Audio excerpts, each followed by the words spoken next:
Hello, ladies and gentlemen. Welcome here at the Hanover Fair of the Group Exhibit of Hydrogen Fuel Cells and Batteries in the year 2015. We have right now the German first PEM Power-to-Gas operating plant with the learned lesson out of it. I'd like to welcome the Managing Director of ITM Power, Mr. Phil Doran. Please give him a short applause. Thank you. Hello, Hi. Phil. Hi. How are you? I'm well, thanks. Take a seat, please. Yep. We got some fresh water if you'd like to have. Thank you. And you're here at the fair for the whole week, is this right? Indeed, yes, as every year. As every year. Yeah. And also, like every year, it's more and more to do right now. Indeed, yeah. I think this has certainly been the busiest year for us so far, and we're only in the second day. So for the second day, it's very busy. How was it yesterday? It was. I mean, we are absolutely full with meetings. Morning Completely. to evening. Yeah. I mean, we're just setting out our new. This is really loud. Yeah, it appears like. Yeah. We're just showing our new 1 megawatt stack configuration. So we've got a lot of interest in that as well. Yeah, so everybody's sticking its nose to your booth and Indeed, looking around and asking questions a lot. So you have to fight a lot. So if you want to use the chance to talk to Phil Doran and have a question for him, just raise up your hand. I will ask you directly come around with the microphone because he will be very busy at the booth, running from meeting to meeting. Maybe you have asked to a colleague then. So here's the specialist. If you like to talk to him, do it right now. Is this all right for you? Yeah. Yeah. Sure, Okay. Good. So ITM Power. What is the power of ITM, so to say? Well, it's the people. We have 70 people in the UK, totally focused on electrolysis. We've got two Standorte, or two locations, one where we've got research and development and one where we've got manufacturing. And I think of the 70, I don't know, maybe 30 are PhDs, and they've done a tremendous job in developing initially the technology, and now we're in that phase where we're developing the products. So you got also a very young team and a sportive team? Yeah, I think it'd be fair to say that the really creative types are younger than me. So, but you have not the science part. Your part in your company is different. Yeah. No, my responsibility, I mean, I've lived in Germany for, 20, 25 years. I came here originally in around 1990, 91 as an investment banker and was involved in renewable energies. Ultimately had enough of the bank, or banking in general. And my responsibility is to open the German market, and that's going quite well. We'll have a second PEM power-to-gas plant in operation within a couple of weeks. So I think we'll be but not only at the moment, we're the only company with a PEM operating plant in Germany, which has been in place now for 18 months. We'll have a second one. So we'll be the first two. It's a second one. So to say you have a first placed before. Yeah. And if you place the first before, this kind of lessons learned, what is in our title. Can you go deeper into those kind of lessons, what you learned out of the first plant you placed? Where exactly? Yeah, sure. Well, the first plant's in Frankfurt. In Frankfurt? Yeah. It was bought by the Tuga Group, and for those of you who don't know who the Tuga Group is, it's an association of, I think it's about 110 civic utilities, so Stadtwerke in Germany, which is pretty unique to certainly the German-speaking world. We have a lot of Stadtwerke near. There's about 1,000. City. There's about 1,000 in Germany in total. So the Tuga Group has 10% of what's out there. The plant itself is in Frankfurt. It's on a site which is owned by Mainova, and the Mainova Stadtwerk is one of the 10th largest Stadtwerkes in Germany. They've got, I think, sales of about 2.1 billion. It's big. Yeah. Why did they decide for your kind of technology? Why? Well, the reasons they gave, I mean, and to be fair, it was an open call. This was not them giving us an order. They made a call. We responded to the call along with other companies.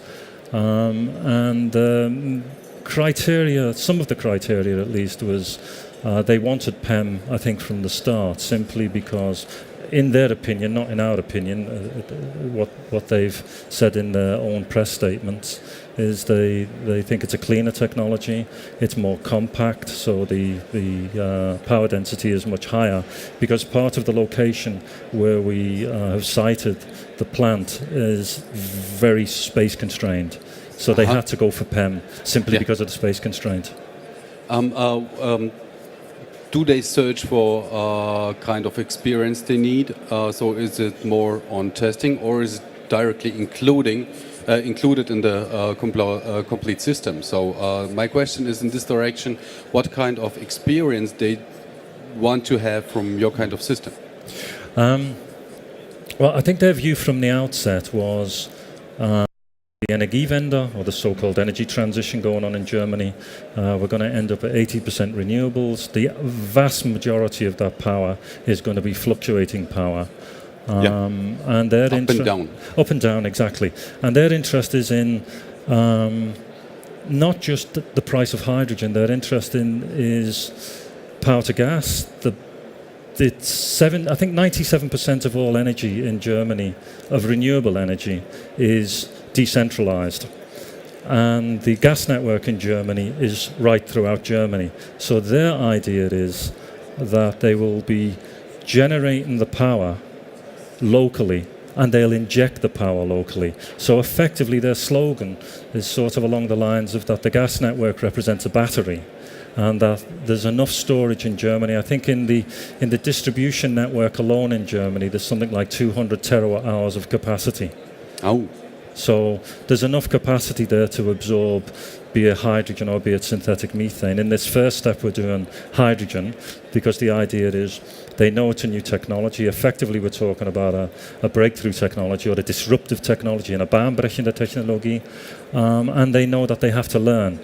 And they have to learn not only, how does this technology work, and get over the internal resistance that all companies have, both at the lowest levels all the way to the highest levels, but also how can we use this technology in not just in power to gas? Can we use it for fuel? Can we enter markets there? That's not explicitly stated, but it's implicitly stated. These are, I would say cash flow interests then for I think exactly. I think on a PEM system, I think what's quite sad, sad, I don't know if that's the right word, but I get 4 words for you. Okay. If we just take those 4 words, then you can explain directly what kind of cash flow is meant for them and for them interesting, like for you too. The first one is hydrogen, just a little bit broader. Well, we always get the question, and you hear it at conferences as well, and it's only ever dealt with. What's the price of hydrogen? Well, I think the second question, I suppose, after that you have to ask is, the counter question is, what's the application? Yeah. So if it's hydrogen, are you using it as a fuel? And in Germany, we know what the price of hydrogen fuel is. It's 10 euros a kilogram. So we know what that price is. And there's a merit order in the price of hydrogen itself. So if it's fuel for vehicles, you've got 10 euros a kilogram. If it's a power to gas application, and it can be both at the same time, of course, you look at what's the price of hydrogen per normal cubic meter, vis-a-vis natural gas. And of course, that's a much lower price than you can get for fuel. So this is one of those decisive points why they closed up. I got another word for you. It is for the cash flow, the grid balance services. So let's just finish with the hydrogen first. So the hydrogen has got a merit order. So if you can do it fuel, that would be your best bet. Say if you were, again, Germany is quite unique in that we've got so many of these Stadtwerke. These Stadtwerke are often linked to the city, and the city often, or some of the Stadtwerke indeed run their own bus fleet, so they're the public service provider as far as transport is concerned. So we know that some of them, I'm now not speaking explicitly about TUGA, but some of the conversations we're having run along the lines of, we're a Stadtwerk, we know we're dealing with a disruptive technology, we have to acquire the knowledge, what can we do with this technology? We have buses, we can quantify what the rollout of the buses would be, and we can quantify how much hydrogen we require over a given time period. But we'd also like to maybe we could site it in a place where we've got gas, so we could do. This is all discussions. This is not, and there's no order for that at the moment. You could look at, so just looking at the hydrogen fuel, if the surplus stuff you could do inject it into the grid, and then the balancing services, which are ongoing. I've got to be careful what I say. Well, what are those balancing services? The balancing services are, in the first instance, I mean, this technology is capable of incredibly fast reaction times. The stacks themselves are sub-second. But where we're actually concretely looking at the moment is in the negative, so-called negative balancing market. And that is if there's too much energy on the grid. Which is fact in Germany and often the case, yeah. Then they'll want to switch equipment on to absorb that energy to keep the grid stable. And the balancing services is not location dependent. So, for example, if you're using hydrogen as a fuel, it's location dependent. You know, where is your fleet? If it's a power-to-gas application, it's where is your entry point into the natural gas grid. Balancing services are not location dependent. Balancing services are quantity dependent. In Germany, for example, you'd have a balancing pool of different pieces of equipment that can be switched on. Yeah. And that quantity is 5 megawatts. So Tuga have made absolutely clear that they're interested in balancing services. So this is also an experience from the first plant that you have to deliver the balancer services. Well, that was always in the background. Again, it's one of the reasons they looked at PEM, because of the reaction times. But there were many reasons they looked at PEM, and that was certainly one of them. In practical, we have a third point hanging or connected to the cash flow. It's the heat. Yeah, there's a certain amount of heat comes out of the systems. They're low temperature systems. They're just the reverse of a fuel cell that you've got in a vehicle. So they react very, very quickly. Otherwise, you wouldn't have them in a vehicle. You wouldn't want to sit there for 10 minutes waiting before you can drive away, or you can get your acceleration when you need it. So through this fast reaction, you also have heat development, and you can use. Yeah, so the heat in one of our clients, and I can't be specific here. One of our clients is looking to use the heat from the system, and we're in discussions on how to configure that to take the heat out of the system and use that in an application that I really can't say anything about right now. So there's another cash flow. Yeah. In that sense, that's avoided costs. Exactly, to preheat. They would use use the Abwärme or the waste heat in a useful fashion, and you would replace the heat that you're deriving from some other equipment right now, and you wouldn't need that equipment in the future. So you can monetize the heat, yes. And a question for the cash flow, for the next step of the cash flow, for just a short answer. What to do with the oxygen? We've had at the moment we haven't done anything with the oxygen. We've had inquiries from two major sources. One of them being fisheries, but they tend to be quite small.